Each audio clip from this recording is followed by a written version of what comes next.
Chaffey College. Wignall Museum of Contemporary Art. Home Edition. Workshop, Zines 101.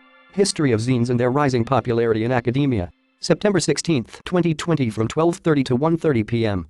Modified presentation, original developed by Annette Young, librarian with contributions from Rebecca Trawick, Wignall Museum Curator, and Dr. Neil Watkins, Professor of English. Rebecca Trawick.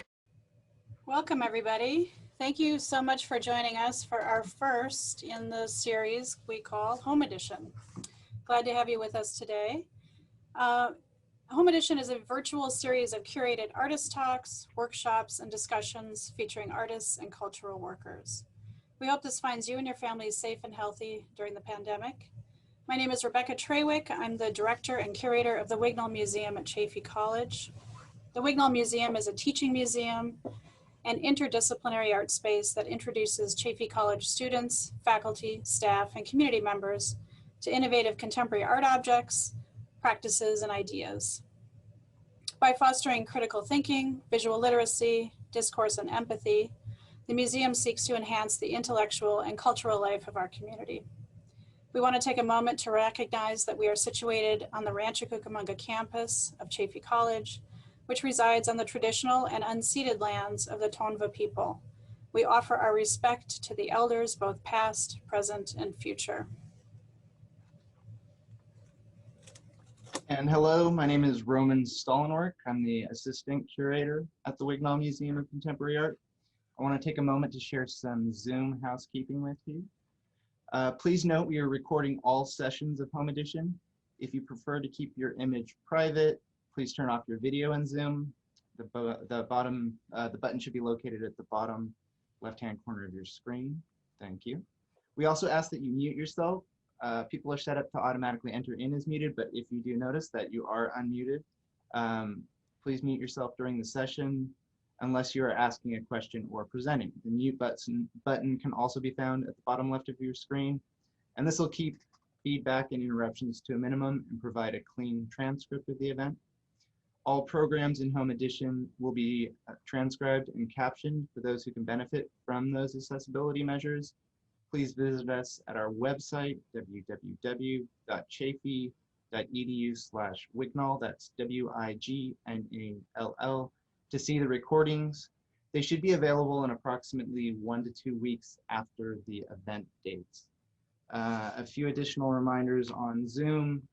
For your questions, please write your questions for the artist or presenter using the chat function. We'll answer the questions at the end as time allows. Thank you. Trawick. Thanks, Roman. I also want to give a shout out to Andy Hadel. Andy is the Wignall Museum's preparator, and he also serves as the studio tech for the Studio Arts program at Chaffey College. He will be assisting us behind the scenes today. So, hey, Andy. Great. So today's presentation, Zines 101, History of Zines and the Rising Popularity in Academia, will consist of some historical information, a look at zines in academia, and some hands-on time to make a zine together. So as Roman mentioned, feel free to ask questions as they pop up, but we probably will respond to those after the presentation during the Q&A as time allows. So bear with us here, and I'm going to get my presentation going. And thanks again for joining us. I see a lot of familiar names and faces, so it's wonderful to have you all with us today. She makes the slideshow full screen. Okay, good. All right. So Zines 101, History of Zines and their Rising Popularity in Academia. This was originally developed a presentation by a former Chaffey College librarian, Annette Young, with contributions from myself and Dr. Neil Watkins, who's a professor in the English department and coordinator there as well. Slide. What is a zine? Covers of homemade magazines with photographs, hand drawings, and photocopies with titles like La Raza, showing a photo of a woman holding a baby with her arm in the air. One Punk's Guide to Rap Music, showing rappers and a cassette tape. Nancy, a man in a bright pink mask. Damage, a woman with spiky hair. You hear in magazine. But here on this slide, we see an example of sort of the wide range of themes and ideas explored in zine culture. From La Raza, which is a really important publication from the 1970s in Los Angeles, Music is a very common theme. You see a couple examples of that here. She indicates one that looks like a black and white notebook titled Teaching with Zines.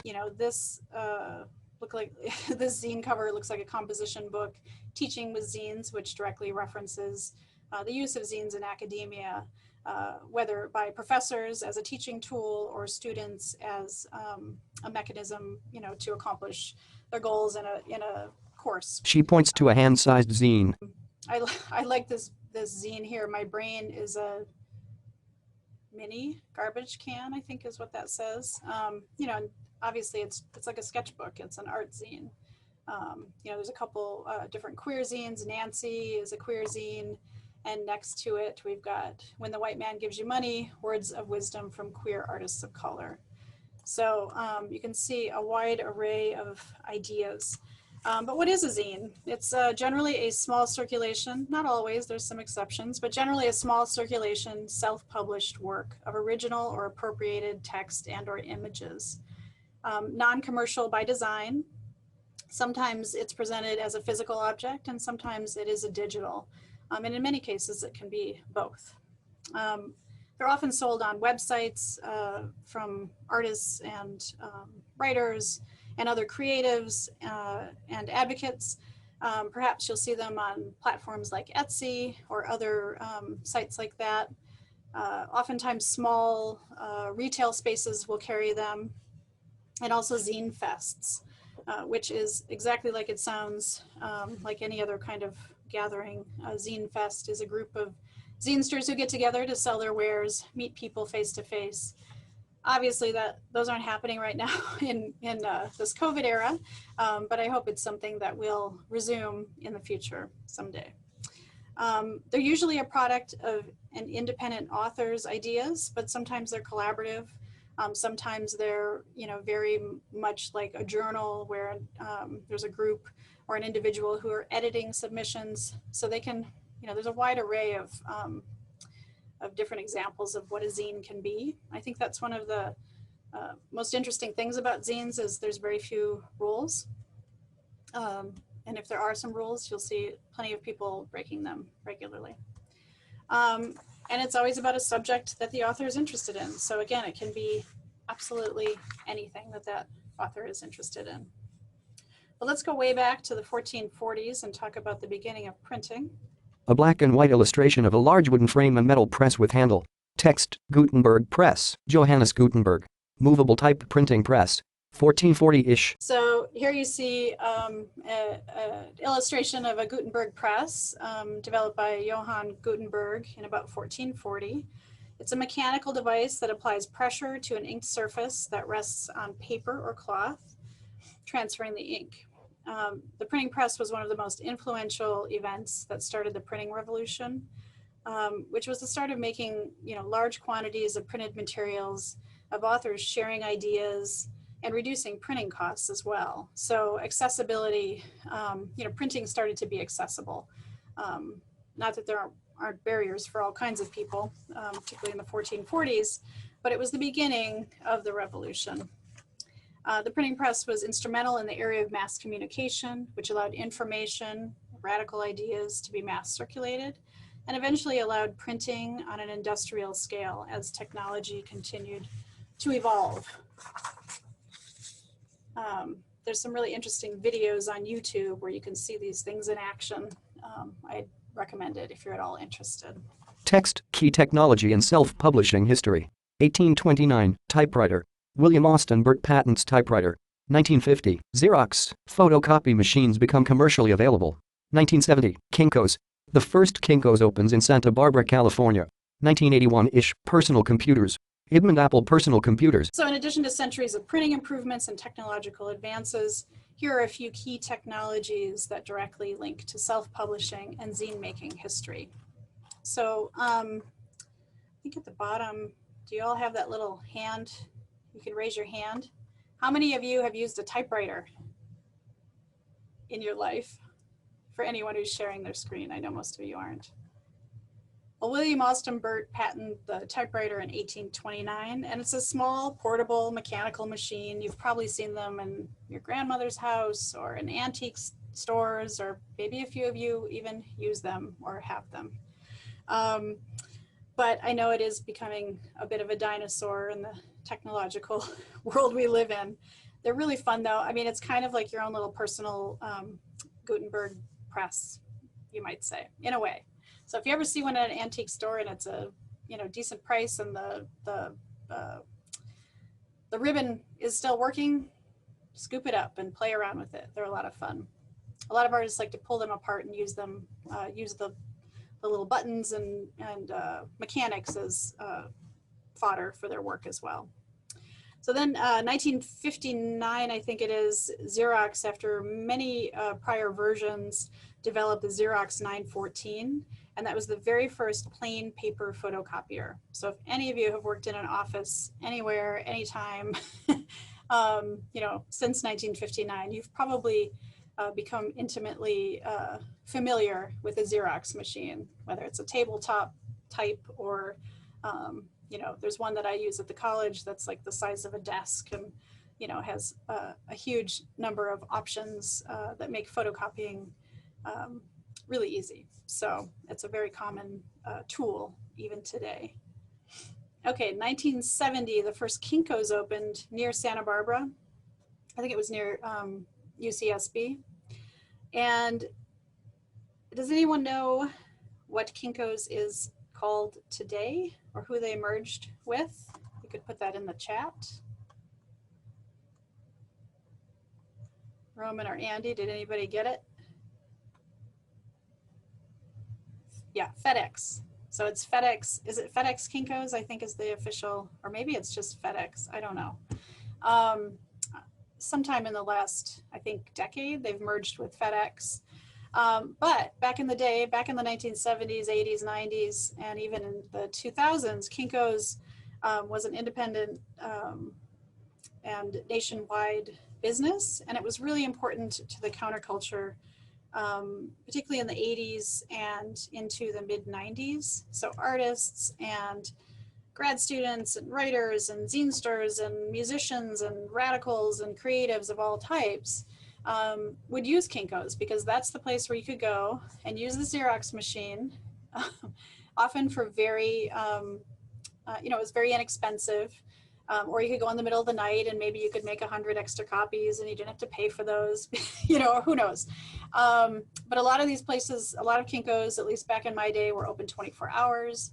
And so, whether it was after bar closing or you didn't have a place to stay or you're working on a project, you might be hanging out at Kinko's, which sounds probably really strange today.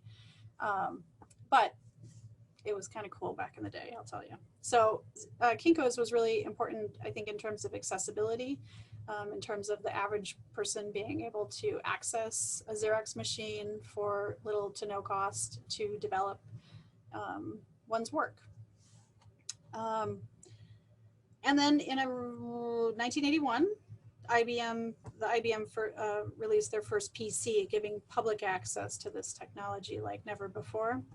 Although I think COVID is showing us, right, with millions of children hopping online or needing to hop online to complete their education, there is still an access issue even today. So I think that's really important to recognize.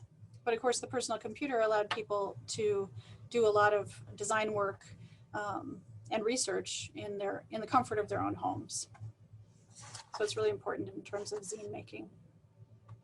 Historical Zines 1847, The North Star, Frederick Douglass. A brown cover of an antique document with no pictures. Text, 1930s, The Comet, Science Correspondence Club. A yellowed cover of the comet showing an illustration of a spacecraft. Text, 1934, International Ladies Garment Workers Union. Cover of a yellowed zine with dark illustration of a group of people looking at a poster in a rising sun. So next we'll move on to just a few examples of some historical zines. And I think it's important to recognize that, Frederick Douglass and the International Ladies Garment Workers Union, they didn't call these zines. That language wasn't used at the time. We're looking back historically and likening them or calling them a zine because they meet many of the criteria that makes a document a zine. But I think it's kind of neat to look back and consider the ways in which they have similarities with zine culture and zine history. So the North Star, developed by Frederick Douglass, was an abolitionist publication. And the title is a reference to the directions given to runaway slaves trying to reach the North. And so it was, a newspaper. It actually was released weekly. And I thought this was interesting. It's a weekly publication. Subscriptions were $2 a year. And at the height, Frederick Douglass had over 4,000 readers. So that's pretty significant, I think, in 1847. So it doesn't necessarily meet the criteria of, small circulation. Maybe by today's standards, probably not in 1847. But it's an important, historical document nonetheless. From 1930 to 1933, if we go to the center here, we see the Comet. And this was, it actually is very much zine-like. They probably called it a newsletter, but the Comet is a sci-fi zine from Chicago, and it was the Science Correspondence Club. They actually did all of their correspondence work together through the USPS. And so everything was done through the mail. And so, it was a small document, cheap and easy to send across the country to membership. And it actually looks very much like zines of today. Then 1934, here's an example from the International Ladies Garment Workers Union, or the ILGWU. It was once one of the largest labor unions in the US and the first to have primarily female membership. It was founded in 1900. So here we see this 34 years later. And it was founded in New York City. And this is an example of an informational and recruitment pamphlet. This would have been in the height of them doing a great deal of recruiting to continue membership and increase it. More historical zines. 1960s, the Black Panther Party for Self-Defense. Black and white zine cover showing a drawing of a leaping panther.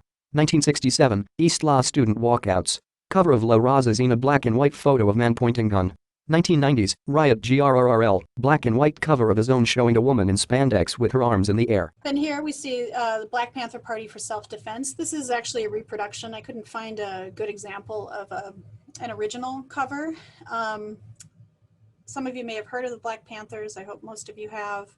But they're a revolutionary socialist political organization founded by Bobby Seale and Huey Newton in 1966 in Oakland, California. You'll see that a lot of this history does actually come out of California. Perhaps my research is biased, but I just thought of that. The Black Panthers challenged norms about policing, police brutality.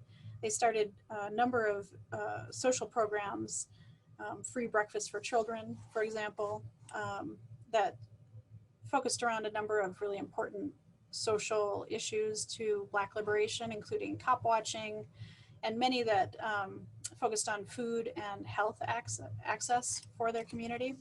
And so this is just one example of, again, of a brochure used informationally, and again, also to create membership and participation in the organization. In the center, we see La Raza. It started in 1967, and let's see here. So La Raza, it translates directly to mean the race. It was bilingual.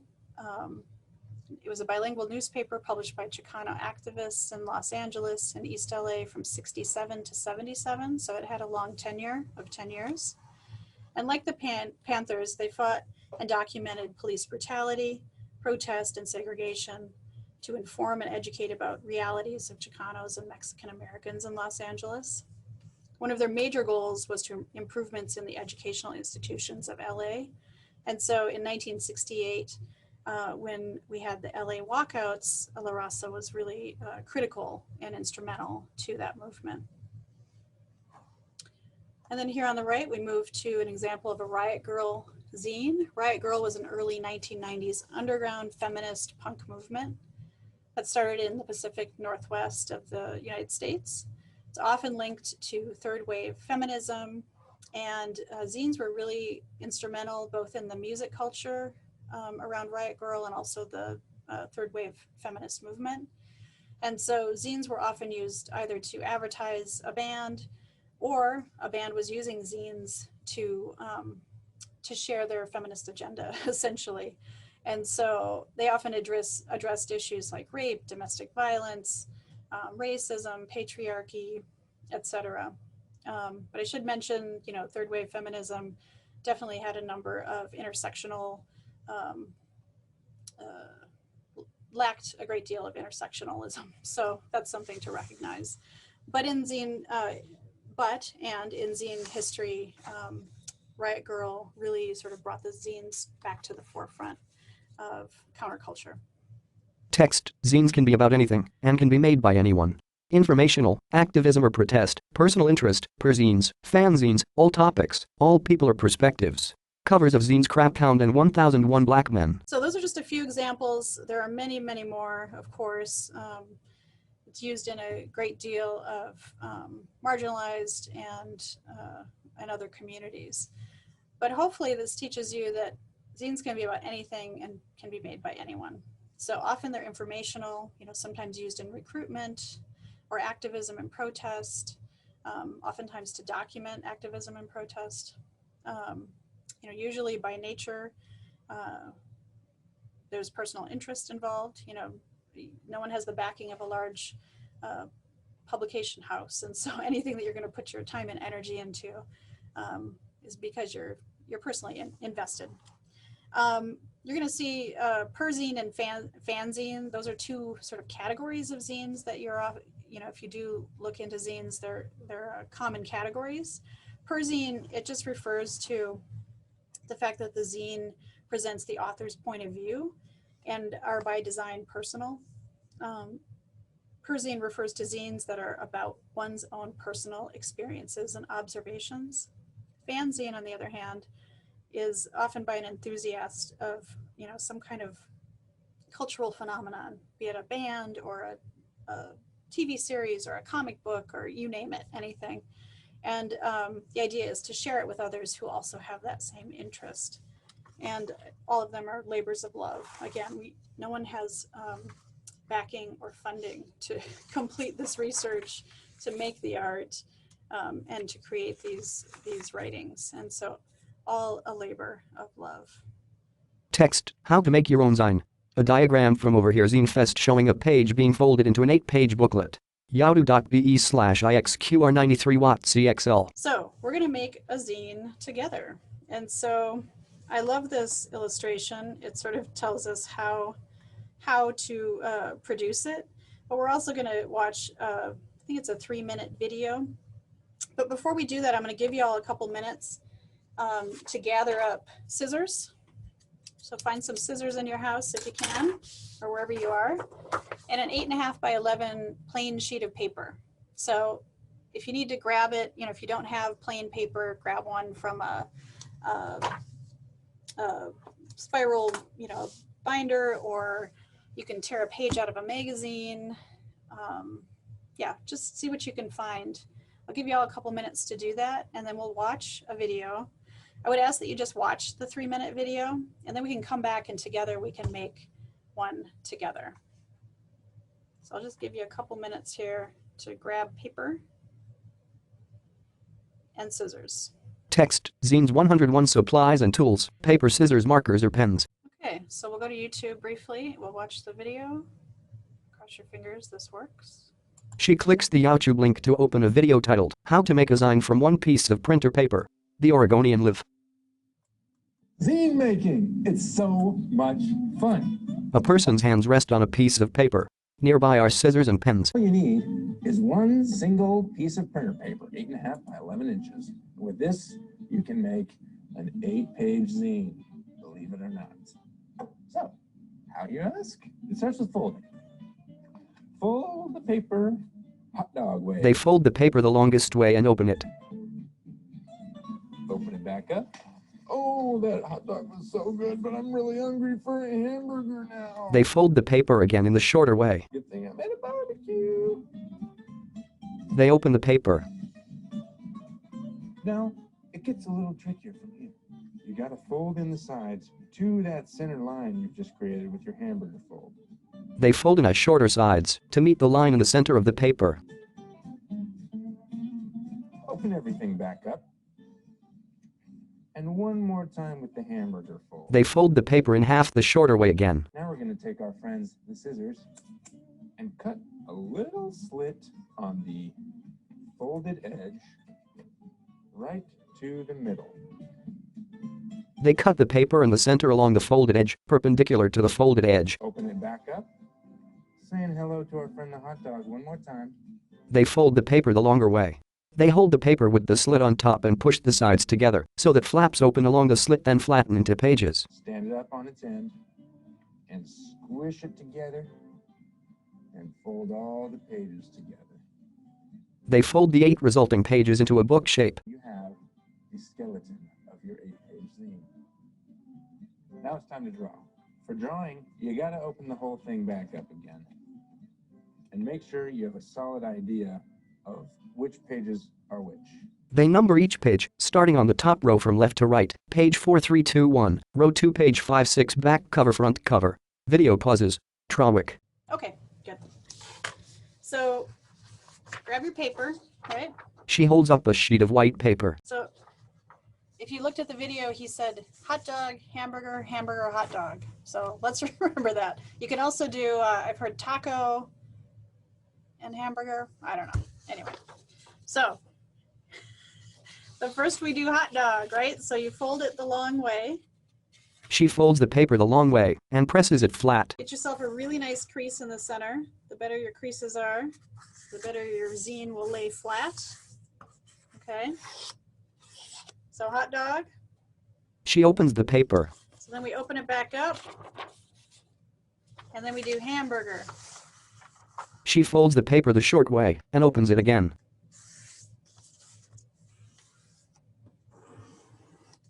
Okay, so hopefully you can see my creases, right? So then, like he said, you have to fold, so hold it like this way, long way, and then you fold into that center crease on both sides like this. She folds both shorter sides in to meet the center line.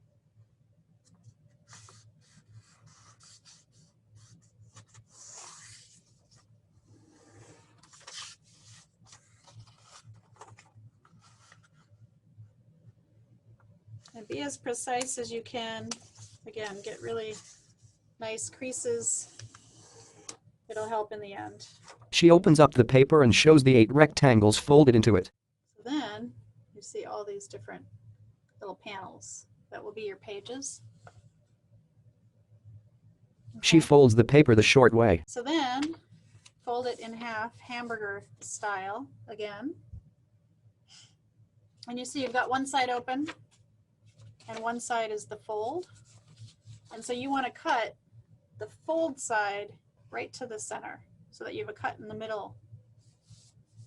Kind of like you're creating origami. She cuts the folded side to the center fold line, the cut perpendicular to the folded side. If you open it back up, you've got this little mouth in the center, this little opening, right? She opens the sheet. It now has a slit in the center.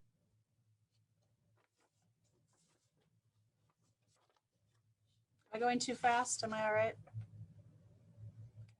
All right. So then we do hot dog again. She folds the paper the long way again.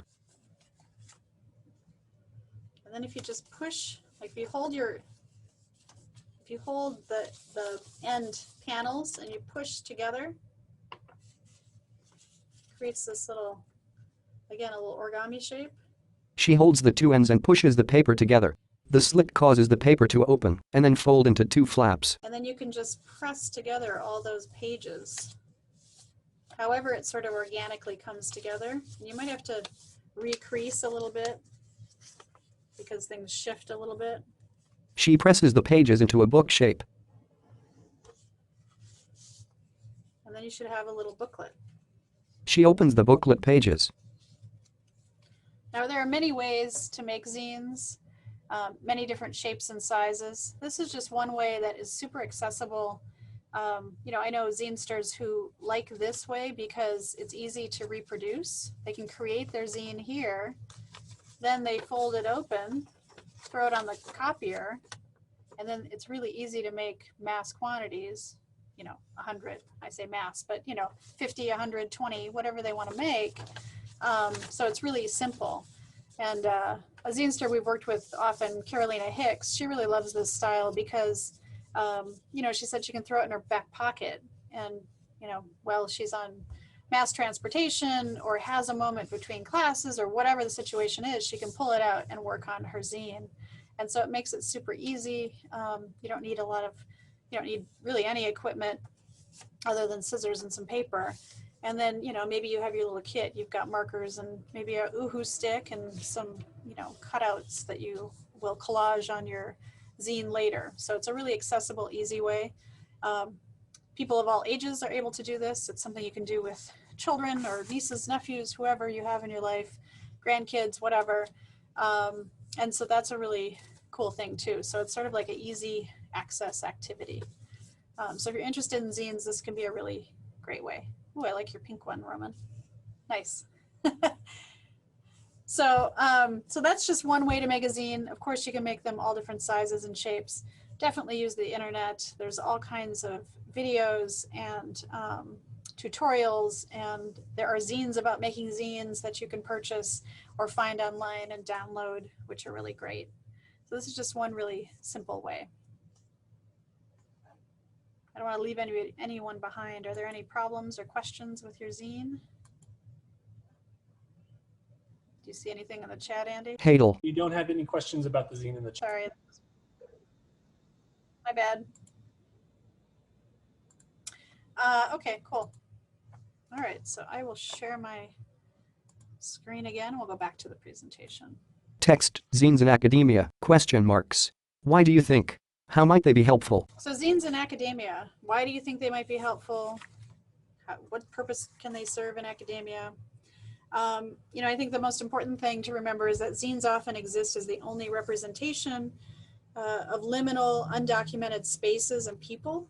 So they're really invaluable source material potentially, depending on whatever project you're working on or research interests that you have. Zines in academia. Bernard College Zine Collection. And probably in the last, I don't know, 10, 15 years, a growing number of institutions, including colleges and universities, municipalities, and others, other nonprofits and organizations are interested in collecting and archiving zines. And so Bernard was a really nice example of just one university who is interested in collecting zines. And I liked how they described, you know, what their interest is in collecting zines. Bernard's zines are created by women, cis and transgender, with an emphasis on zines by women of color. We collect zines on feminism and femme-identity by people of all genders. The zines are personal and political publications on activism, anarchism, body image, third wave feminism, gender, parenting, queer community, riot grrrl, sexual assault, trans experience, and other topics. Possible research topics: feminism, transgender, women of color, activism, anarchism, body image, sexual assault, parenting, queer community, riot grrrl, and more. So I thought that was a nice sort of synopsis as to why a lot of organizations and institutions are interested in archiving zines. And again, because zines are often created with a very small distribution, you know, you could argue that it's really important that organizations and institutions are archiving these materials that could really easily be lost. But that's probably up for debate, right? Whether institutions who are not including these voices are also archiving these voices. So is it a good thing, bad thing? We can debate that in the future.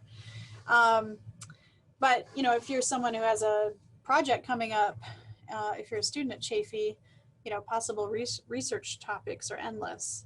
So I list a bunch here, but I'd love to hear what else could they be about? Just include those in the chat. Any ideas?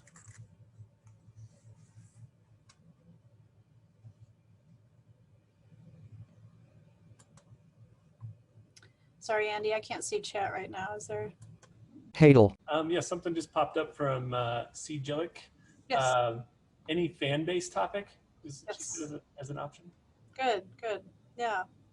Yeah, I think voter, like thinking about the contemporary times, right? Like anything about COVID and pandemics, voter rights, that's a huge issue. Immigration, I think any sort of, political action issues could also be included in that. Yeah, thanks, CJ. She also says student interests. And from Christopher Allday, every blonde male, a main character in a Tim Burton movie. Yes, good, exactly. I want to read that, Chris. Yeah, I think it's really interesting. There's also notable collections. If you're interested in looking this up, at the Austin Public Libraries, Texas A&M, Duke University, the New York Public Library has a really great zine collection. Milwaukee Queen Zine Archive, and many, many, many others. And so it's interesting to see, sort of the values around different institutions and organizations, and why they're interested in collecting zines. So often there are special collections, but here at Chafee, we actually do have a small but growing collection of zines. And some can be checked out just like any other book at the library. And some, I think, do need to stay like a special collection, but that's something to look at if you are a student here at Chafee College.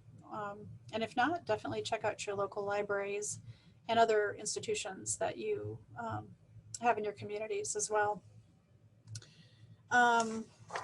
So why are zines used in academia? And I think it's important too to look at it from multiple viewpoints, right? There's faculty who are using zines in the classroom as a teaching tool.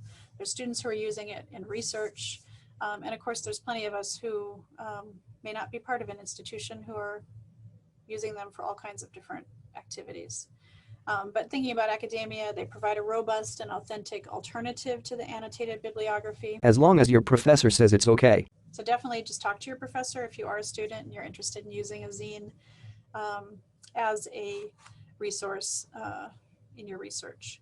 Zines are a path to authorship, allowing students the title of Zinester.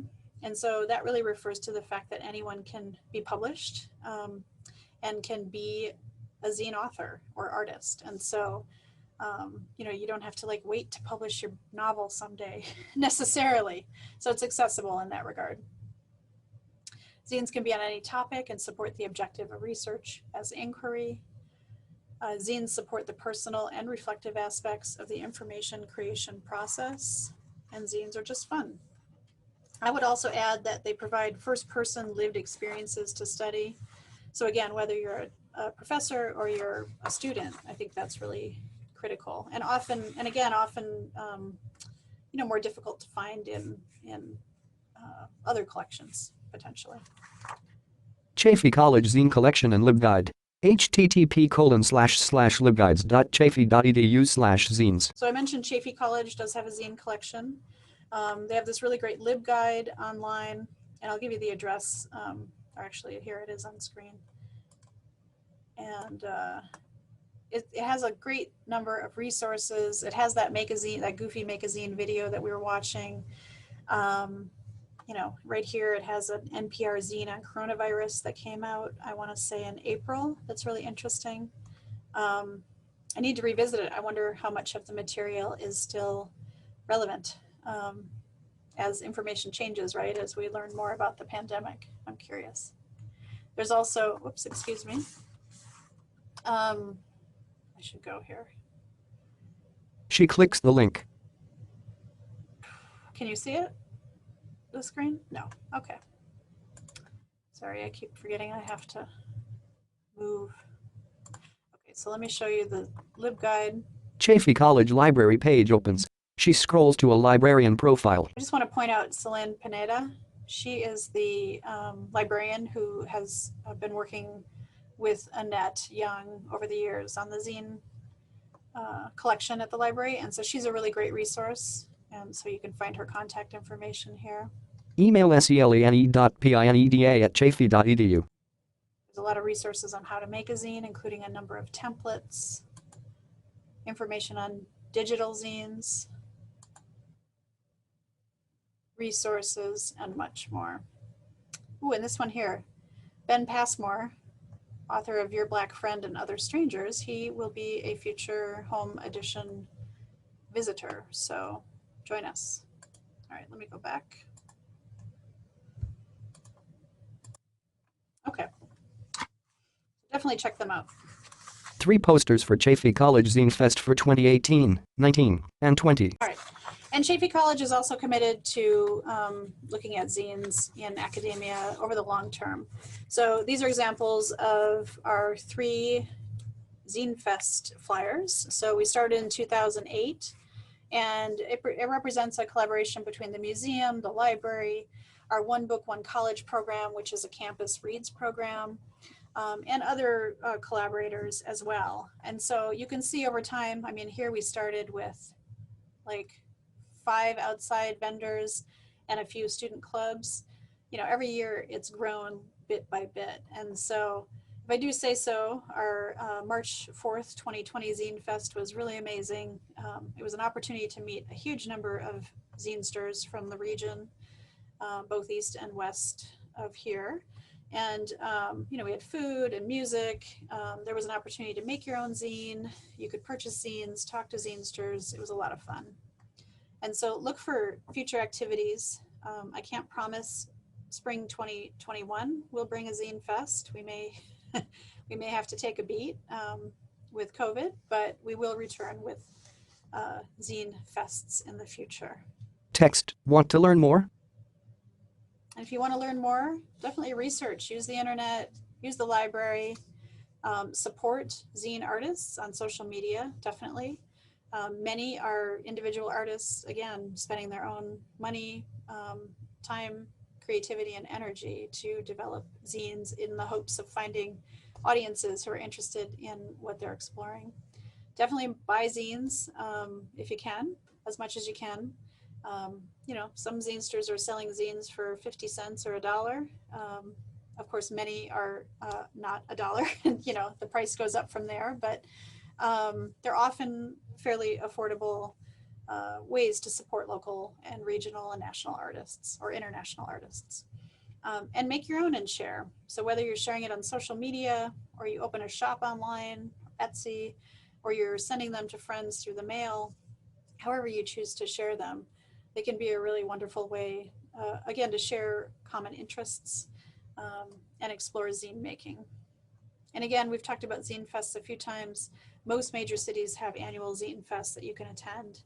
I mean, I love our little Zine Fest here at the college, but you know, there's some that are really spectacular. San Diego and LA, and you know, if you're elsewhere, I'm sure LA, I'm sure Minneapolis has a huge array of Zine Fests. Yes, so definitely look that up. Use the internet to find those resources. Thank you. Questions? Contacts? rebecca.traffy.edu.neil.watkins@chaffey.edu. So here I'm sharing the LibGuide address again, so jot that down if that's something you're interested in. libguides.chaffey.edu/zines. Now, later, anytime, myself, Neil, and Selene, we're all more than happy to answer any questions that you have. So feel free to reach out to us via email, whether it's about a local zine question or a generic zine question.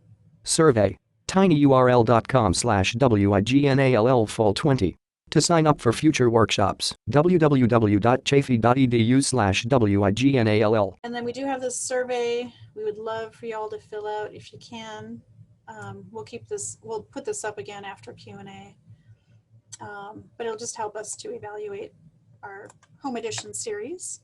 And also I invite you to visit us at our website, chaffey.edu/Wignall. This is the first in a large series of workshops and artist talks that we are holding this semester. So please take a look at the schedule and feel free to join us for any future workshops. There are 2 specific zine workshops coming up.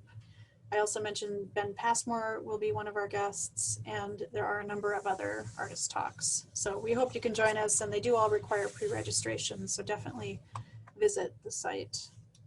Works cited: Friedman, Jenna. Zines Bernard Zine Library, 2019.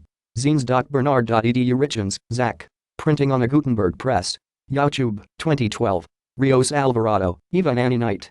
The Power of Zines in Your Class. Council of Chief Librarians, 2019. Todd, Mark, and Esther Watson. Watchamin, What's a Zine? The Art of Making Zines and Mini Comics. Houghton Mifflin, 2006. And I just wanted to share some of the works cited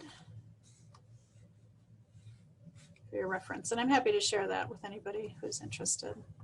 So I'm going to stop sharing my screen, but I will put this up after if we have any Q&A as well. Hadel. So we had one question in the chat from C. Jillick asking, may students from other colleges attend this event, essentially the Zine Fest event? Yes, absolutely. It is a public event. So, you know, we do try to focus on student participation. So in addition to inviting local and regional zinesters, we do also work really hard to try to engage student clubs and groups who want to make zines. But yes, it is free and open to the public. And our hope is that attendees will support local artists in some small way and learn more. And if anyone has any other questions, please feel free to post them in the chat. I kind of have a question for you, Rebecca. Sure. Going back more to like what defines a zine. Mm-hmm. It seems that zines in their very nature, you say that kind of there are no rules, and that they kind of avoid mass publication and commercialism and that sort of thing.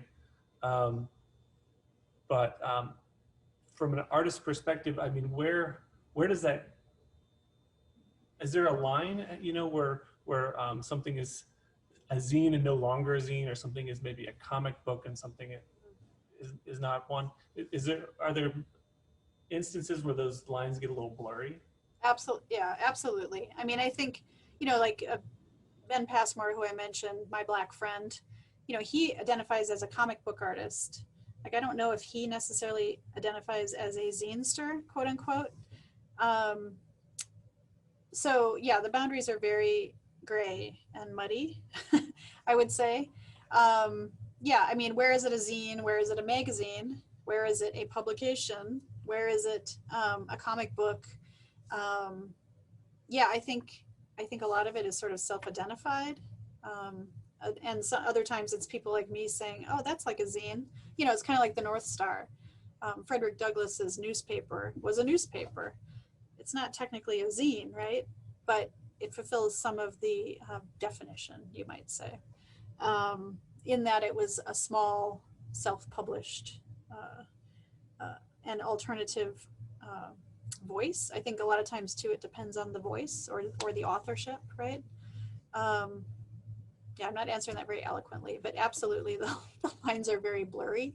I mean, I have to admit there's a lot of really gorgeous, high production value, essentially magazines that are art focused or photo focused specifically. And the quality is really fabulous. And, you know, on the face of it, they're not very zine-like in that they're not sort of rough-hewn, photocopied, you know, sort of rough-edged. But I've seen many of the authors and publishers calling them zines. So, but I think sort of philosophically, the zine world is very open and not interested in policing very heavily, right? What those definitions are or where those parameters are. That's been my experience anyway.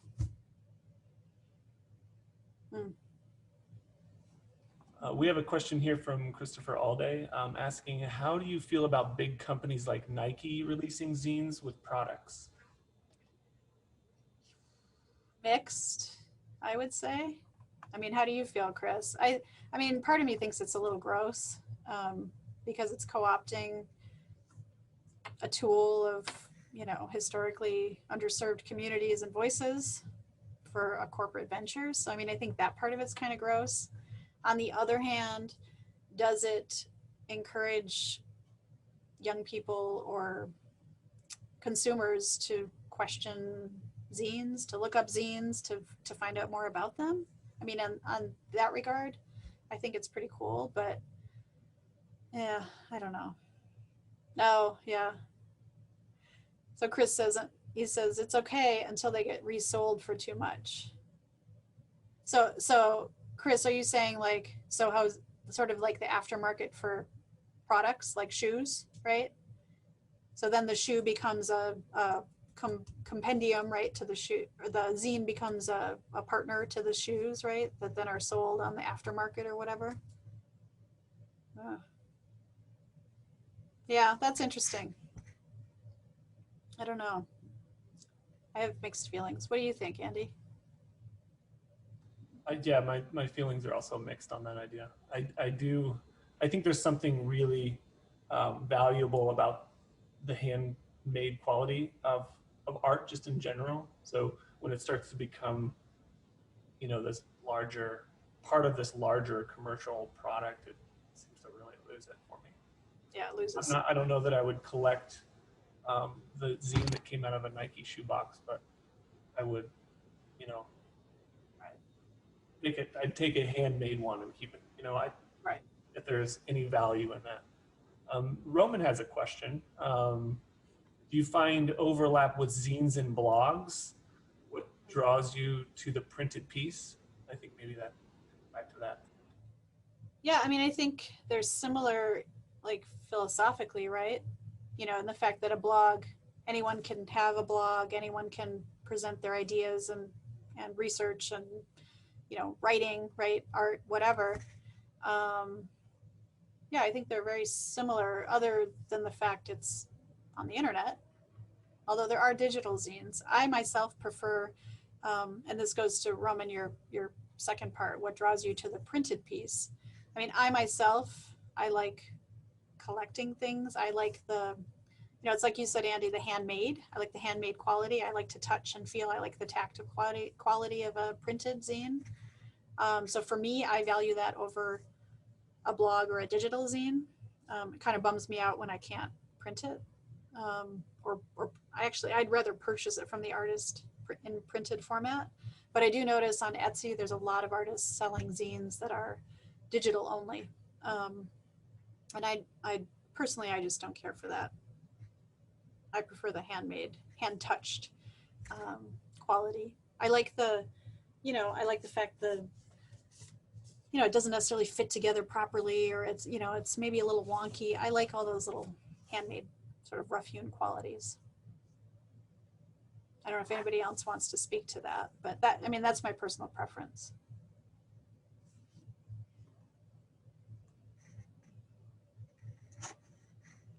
Anything else? I don't see anything else in the chat.